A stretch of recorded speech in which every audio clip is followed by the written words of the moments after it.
தேவனே, உமக்கு காத்திருக்கிறவர்களுக்கு நீர் செய்பவைகளை நீரே அல்லாமல் உலக தோற்றம் முதற்கொண்டு ஒருவரும் கேட்டதும் இல்லை, செவியால் உணர்ந்ததும் இல்லை, அவைகளை கண்டதும் இல்லை. ஏசாயா 64:4.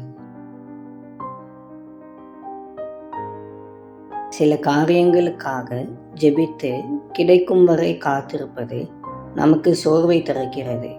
அப்படிப்பட்ட நேரங்களில் நாம் நினைவில் கொள்ள வேண்டியது என்னவென்றால், காத்திருக்கும் காலம் என்பது வீணான ஒன்றல்ல, அது தேக்க நிலையும் அல்ல. மாறாக அது ஒரு நோக்கத்திற்காக நம்மை தயார்படுத்தும் காலமாகும். நாம் பெரும்பாலும் காத்திருப்பதை தேவனுடைய திட்டத்தில் ஏற்பட்ட தாமதமாகவே கருதுகிறோம். ஆனால் உண்மையில் அது அந்த திட்டத்தின் மிக முக்கியமான ஒரு பகுதியாகும்.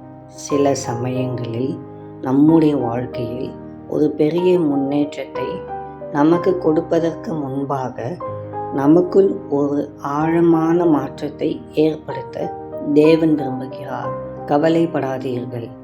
உங்களை உருவாக்கி இதுவரை நடத்தி வந்த அற்புத தேவன் முடிவு பரியந்தம் உங்களை நடத்துவார். அன்பின் பரலோக தகப்பனே, உம்மை துதிக்கிறோம், ஸ்தோத்தரிக்கிறோம். கர்த்தாவே, எங்களுடைய எல்லா விதமான பிரச்சனைகளுக்கான தீர்வும் உம்மிடம் இருப்பதற்காக உமக்கு நன்றி செலுத்துகிறோம்.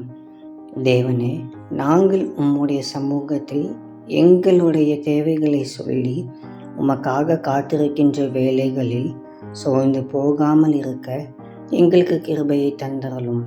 நீ செய்த எல்லா உதவிகளுக்காகவும் நன்றி செலுத்துகிறோம். இந்த நாளிலும் உம்முடைய அன்பின் கரம் எங்களோடு இருந்து எங்களை வழிநடத்தும்படி ஜெபிக்கிறோம். இயேசுவின் மூலம் ஜெபிக்கிறோம் பிதாவே. ஆமேன்.